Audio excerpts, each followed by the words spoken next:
How to enable the toggle ADS in Fortnite. So hey guys, welcome to this tutorial. In this tutorial, I'll guide you through the simple and easy steps on how you can enable the toggle FPS in Fortnite.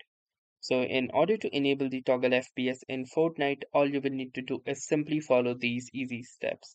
So the first thing that you're going to do is click on your profile picture at the top right. And once you do this, you can see this settings gear icon right here. So simply click onto the settings gear icon and it will lead you to the Fortnite settings.